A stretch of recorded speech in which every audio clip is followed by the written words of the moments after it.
Hello, it is Monday, January 15th, 2024. I'm Chris Remo, and welcome back to the New York Times Crossword Daily Solve. It is a Monday crossword today, which means we're going to be solving what should be a relatively gentle, approachable, early week themed crossword. And this, hopefully gentle, approachable, early week themed edition of the New York Times crossword has been brought to us by Josh Lucas, Alex, Laura Sexton, and as always, the indomitable Shoalmaster. So thank you so much to the four of them. They're benefactors of the Daily Solve Patreon campaign, which means they generously support this channel, keep this series going, and I'm very grateful to them for that support. So thanks to those four. Thanks to everybody who's a patron of the channel at any level. I really do appreciate it. And if you'd like to contribute directly like that, you can head over to patreon.com/dailysolve or click the link in the description field underneath the video. And there you'll find all of the bonus videos available to patrons, as well as for benefactors, the Let's Check the Crosses official mug. So thanks again to all of those backers. I do appreciate it. And if you'd like to support the channel in another way, you can subscribe on YouTube, you can leave comments, you can like the videos. Those things are all helpful as well. So thanks.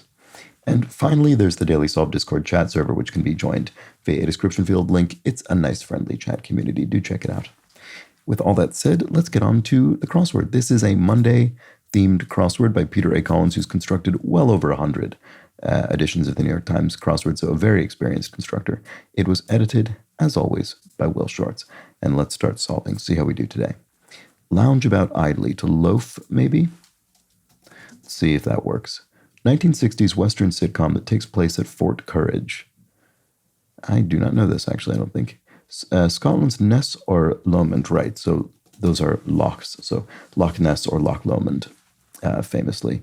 Loch Ness being the purported home of its titular monster. And an anise-flavored Greek liqueur, ouzo, I think? Oops. This is not something I've ever had stocked at home. Maybe I should go out of my way because I think it's appeared in a few crosswords. And make it snappy, ASAP, I would think, as soon as possible. Right, here's the Western sitcom. I'm not sure about that. To forcibly remove someone from power is to oust them.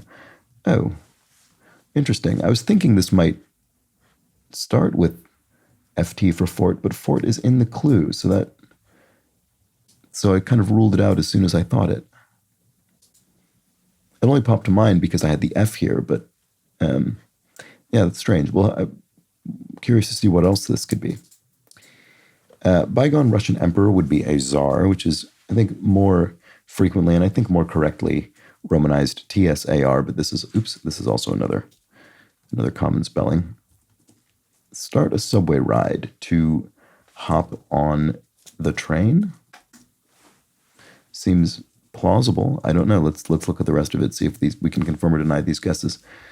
This still doesn't mean anything to me. Oh no, it's not Fort something. It's F Troop. I have heard of this. I've never seen it. I don't know anything about it, but I've heard the name F Troop before. Right. That's a funny way that it was, yeah, strangely probably not intentional misdirection there. Okay. So night in Paris is nuit. That's the word for night in French. And yes to Eve. So here's another bit of French, actually. Unusual to have two foreign language clues crossing one another. Oui, I suppose, is extremely common knowledge. I mean, nuit, less so. I mean, it's not exactly an advanced bit of French vocabulary, but less commonly known than we, I would say, among English speakers. Mexican-American, e.g. Latino, Latina. Let's look at this cross. Cover for Claudius. Okay, well, Claudius, this is presumably referring to Emperor Claudius, so toga. In ancient Rome, that is. Blank Fridays, TGI Fridays is a restaurant chain, a U.S. restaurant chain. They exist elsewhere.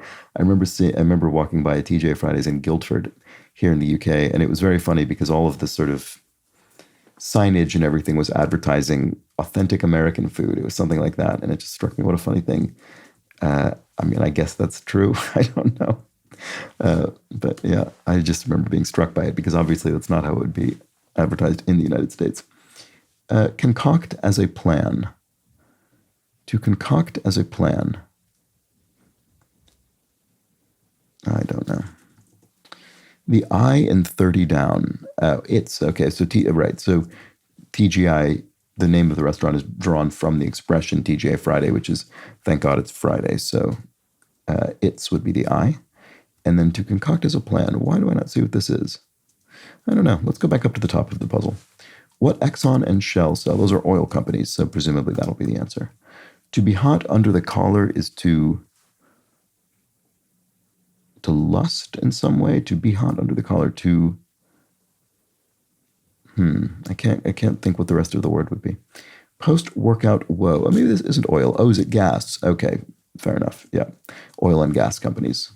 So this would be an ache, and that's why I went back to gas, because ache seemed like it was more likely. So to be hot under the collar is to swelter? No, to... don't know. Shoestring, a shoelace, the same thing.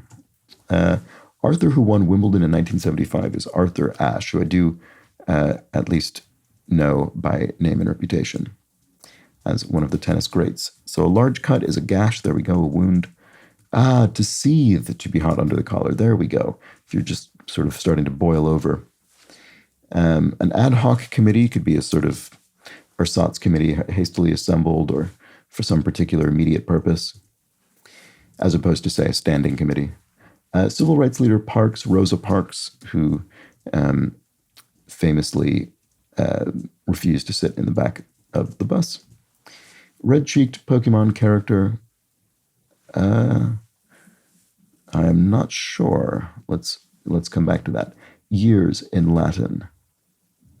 Is it simply Annie? I hope this isn't an embarrassing error, but, as in anise. Let's look at the crosses. Outdated. Passe, maybe? With an A there.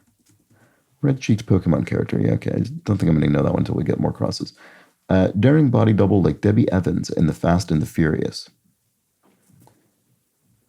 I have no idea. Oh, stunt woman? Right, I was going to say, I didn't know what this was, but then it occurred to me it probably simply is that. A daring body double is a stunt person, in this case a stunt woman, because we've... I was assuming this was going to be a character or, a plot point or something from one of the films, but no, it is a general term. Volleyball action between bump and spike. That's a set, when you sort of set the ball and another player spikes it or hits it in some other way. I think that's basically what that is. As we know, I'm no no sports expert here, but that's my memory of it anyway. Before in poetry is ere, which is a poetic way to say before. So ere long would be before long in a poetic context.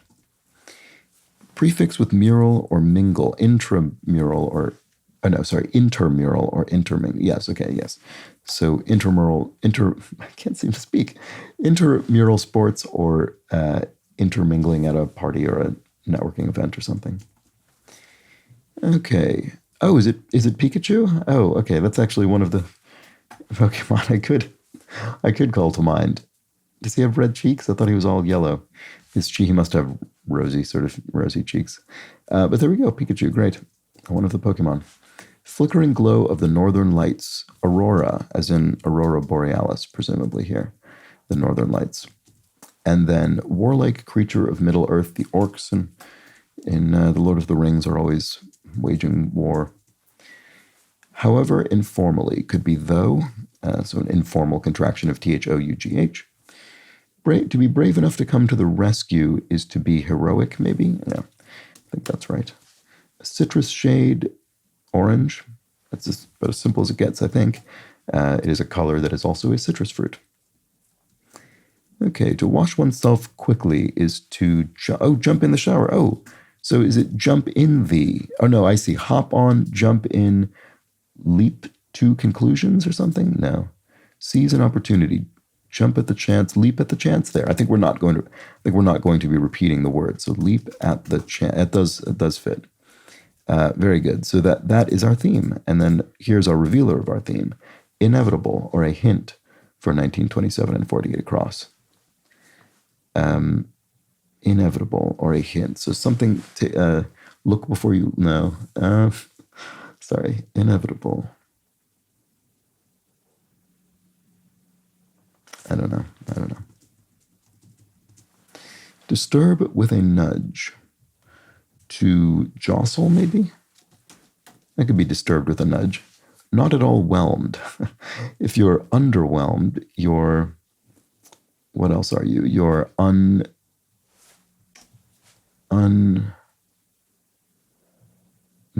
You're unawed? Unawed? Is that a word? Let's try it and see if it works. This TW is tantalizing. Plots. Oh, it is. Plot surprises are twists. Okay, this may well be unawed. Yes, to turn on a dime means to change opinion quickly. 50% off store event is a sale. And old name for Tokyo is Edo. There we go. Okay, it was unawed. I was skeptical initially. White House daughter of 2009 to 2017 would be Malia Obama. There we go, Sasha and Malia Obama. We have little roll-up in Tex-Mex cuisine is a taquito. This is one of those things that I think I've seen. These are maybe sold in frozen bags in the grocery store, but I don't think I've ever actually seen a taquito at a taqueria before. I definitely grew up going to a lot of taquerias in San Diego and San Francisco, but I don't remember encountering these very often. Anyway, quid pro quo. If you sort of, you scratch my back, I scratch yours. To render someone speechless would be to stun them, and then pain relief brand with an oxymoronic name. Right, icy hot. I remember this because for some reason, you just remember some TV ads from decades ago. For some reason, I just remember the ones for icy hot because I think they had sort of graphics representing, red and blue representing the combination of sensations that it's meant to cause. I don't think I've ever actually used it. Blank pet, chia pet. The pet being capitalized here makes it seem as though this is it essentially ensures this is a proper noun. In this case, a brand name, I think. So chia pet, those, what are they? This sort of like terracotta or something shapes with holes out of which chia grows and looks like hair or fur. Okay, très stylish. This would be chic in French, and the très, the very, word for very in French, indicates the answer will be French as well. I mean, in this case, it's a loan word from French because we use this in English as well, which I guess makes sense because now we've got a sort of half French, half English clue, so very fitting. But our third piece of French vocabulary in today's crossword, interesting, especially surprising for a Monday. Here we have to concoct as a plan is to hatch a plan. I can't believe I didn't think of that, but there we go. Here we have she sells, I'm falling for the tongue twister here. She sells seashells by the seashore goes the tongue twister. Okay. Small dog's bark is a yipping, yapping dog. And to seem a given way is to appear that way. Oh, right, here's this. Inevitable. Bound to happen. There we go. Very good. So to bound would be to hop, jump, or leap. And you bound in order to make this thing happen. To I don't remember what they were. Get on the subway, start a subway ride, to wash oneself quickly, or to seize an opportunity. In all of these cases, you will bound to make these things happen. Very good. All right. To leave out would be to omit a word from a sentence or something. An eye drop could be, I'm not sure. Free Willy Whale. Right, I remember when that film came out, actually, but it was about an orca, so-called killer whale. And prefix in aviation, arrows and aeronautics, sort of aerospace, that kind of thing. And then, what is this eye drop? Oh, tear. It's a drop from your eye. It's as simple as that. It's a bit of very light misdirection because eye drop you think of as something that you would put into your eye.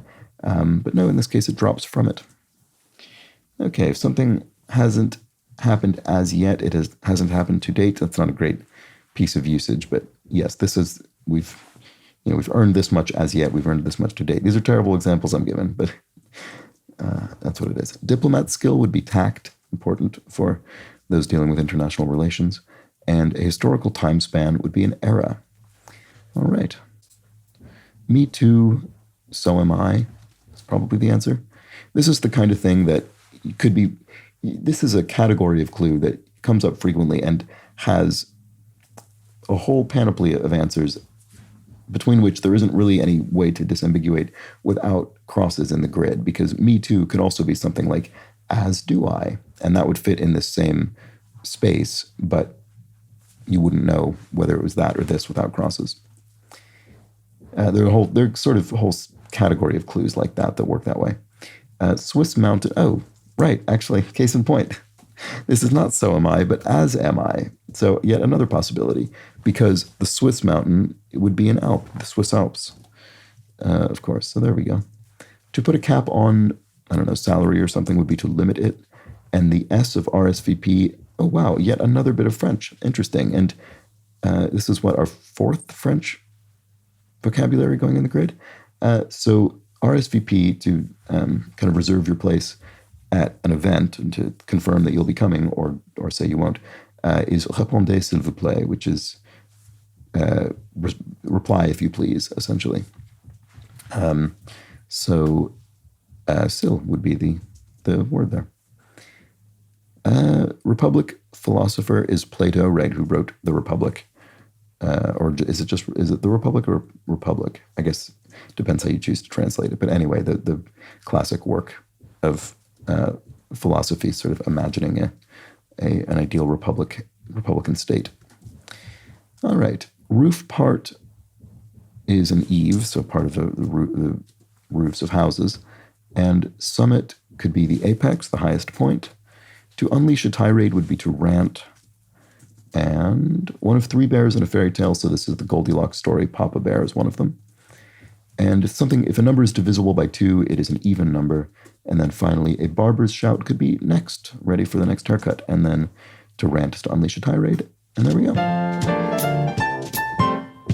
I think that was a pretty gentle puzzle, although we did have 4 pieces of French vocabulary? That's quite surprising in a Monday. I'm really surprised. I mean, I would say oui is pretty universally known, probably. Chic is, in fact, a word in the English language unto itself at this point. Nuit is, I would say, less universally known. And then s'il, because it's a contraction of two words. Répondez s'il vous plaît, I guess more accurately means respond if it pleases you. And the s'il is a contraction. And that makes it all the less likely, I think, that it would be within common knowledge. But I don't know, maybe that's not true. It's just interesting on a Monday. I'm curious. Let me know in the comments how you found this puzzle in general, not just because of the French bits, but just overall. And I really like the theme, so let's go over that. Bound to happen, a very good way to hint towards these other answers, which fortunately we'd already solved. But if you seize an opportunity, you leap at the chance. If you wash oneself quickly, you jump in the shower. Oops. And finally, if you start a subway ride, you hop on the train. 3 different ways to bound, to make something happen. Very good. A nice Monday puzzle by Peter A. Collins. Enjoyed that one. And now, there we go. All right, I did round up some clues from yesterday's puzzle. So let's take a look at those. First off, many people said they were indeed yelling at me through the screen about my not understanding the Peter Pan clue. So I expected that to be the case, and it was. But anyway, moving on to the corrections and context. Jim Babaluki says, I was initially irritated by EMI being the answer to the Dark Side of the Moon studio clue because I assumed it was referring to the record company, and studio isn't the correct terminology in that context. But then I remembered a bit of trivia that validates the clue. I think, as you suggested, it's referring to the actual building in which the album was recorded. What is now Abbey Road Studios was originally called EMI Studios. It was the first purpose-built recording studio in the world, so they probably didn't feel the need to give it a more unique name. The Beatles, who recorded almost all of their music there, released the Abbey Road album in 1969, naming it after the street where the iconic cover photo was taken, which just happened to be outside the studio. And after that, people started erroneously referring to the studio itself as Abbey Road. Eventually, EMI gave in and officially changed the name of the studio to Abbey Road in 1976. Pink Floyd released Dark Side of the Moon there, and recorded Dark Side of the Moon there and released it in 1973, at which point it was still EMI Studios. So the clue is entirely accurate. That's a great bit of context. And that's probably the kind of thing I had read or known at some point, but I certainly didn't remember it and didn't understand it in the context of the clue. So thanks very much for explaining that, Jim Bubaluki. Chasmart Designs points out, you never revisited 97 down, which was keyboard corner key, answer of which was escape, or ESC for escape. Very common crossword clue at this point. You're right, I didn't revisit it. I don't even remember seeing it in the first place. Maybe I did and just skipped over it. But thank you for that, because I missed it either way. Dragon Traces confirms that yes, vortices is indeed a proper plural of vortex, and goes on to say, the only one I've ever actually heard used, but vortexes is accepted as well. And then on the same lines, Brian Spurrier says vortex can be pluralized as vortexes following English rules, or vortices following its Latin root. Both seem to be common, and strangely, it doesn't seem to be a distinction between British and American English. It seems to be more random. So they're both acceptable, which makes sense. Yoshimoyo points out, as a pet peeve, the proper pronunciation of the word spelled ERR is and that is true. It is pronounced I tend to pronounce it not because I'm doing that intentionally, but just because it was one of those things where I guess probably the first time I read or said that word, that's how I said it, and I never corrected my instinct. But there we go. I will try and bear that in mind. And those are all of the clues that all of the comments I had highlighted. So there we have it. That's that for the Monday crossword, the Monday video. Hope you enjoyed it. And I'll be back tomorrow for the Tuesday edition of the crossword. Should be another relatively gentle early week solve. So come back for that. But until then, please do have an excellent remainder of your Monday. Take care.